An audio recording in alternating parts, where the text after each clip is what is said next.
Hi everyone.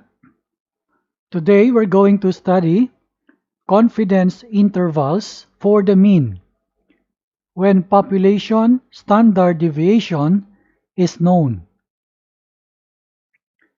Let us define confidence interval. In the case of a sample taken from a normal population with known population standard deviation sigma, we can say with 100 times 1 minus alpha percent confidence interval for the true mean mu is, this is the interval. The lower limit is x bar minus z sub alpha over 2 multiplied by this fraction, and the numerator is sigma over the square root of n. And the upper limit is x bar plus z sub alpha over 2. This value is multiplied by the fraction whose numerator is sigma over the denominator square root of n. The x bar is the sample mean. This z is the z value from the normal distribution table. Alpha is the level of significance. The sigma is the population standard deviation. The n is the number of samples. We take note that this value here and this are equal. And this value is what we call margin of error, or sometimes called maximum error of the estimate. We use capital E to denote margin of error, and this value is copied here. Let us have this example. In order to ensure efficient usage of a server, it is necessary to estimate the mean number of concurrent users. According to records, the sample mean and sample standard deviation of number of concurrent users at 100 randomly selected times is 37.7 and 9.2 respectively.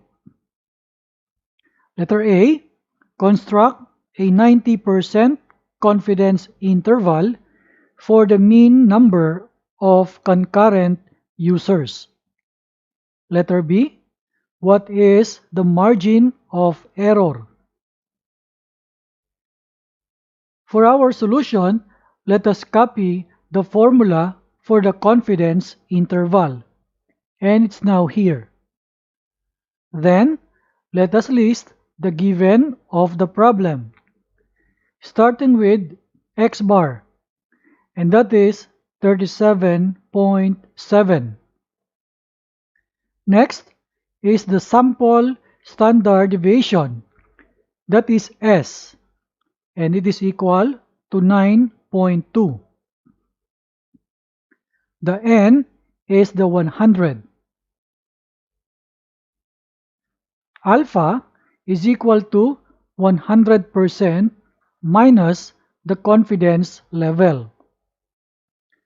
From problem A, we see here that this is 90%.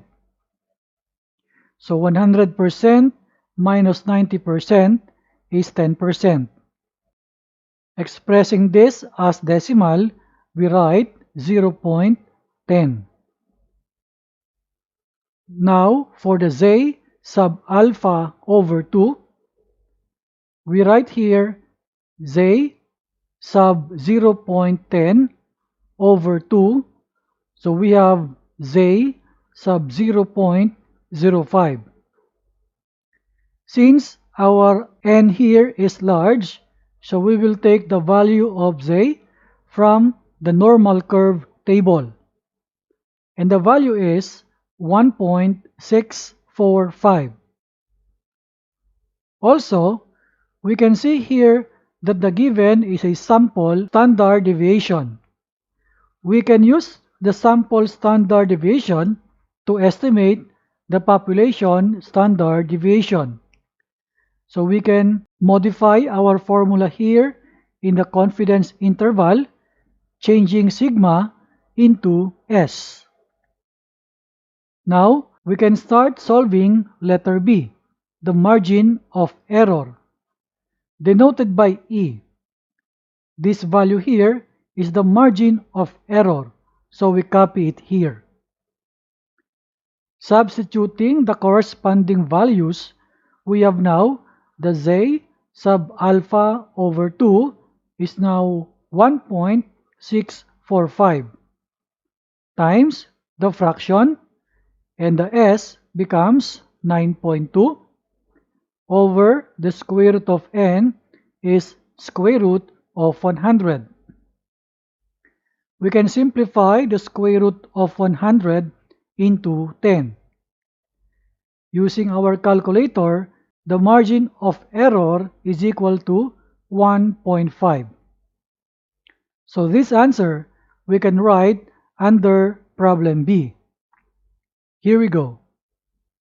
And then, let us now solve for problem A. Using the value of the margin of error in here, let us do the substitution. So it becomes x bar is the 37.7, and the whole value here is the margin of error. So we write here 1.5. So 37.7 minus 1.5.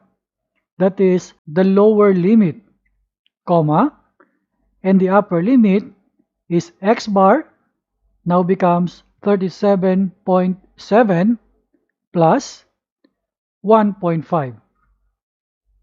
Simplifying further, we have now the exact value for the lower limit to be 36.2, and the upper limit is 39.2.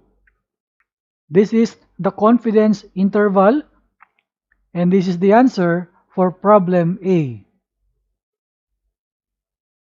So we are able to write our answers for this example A and B.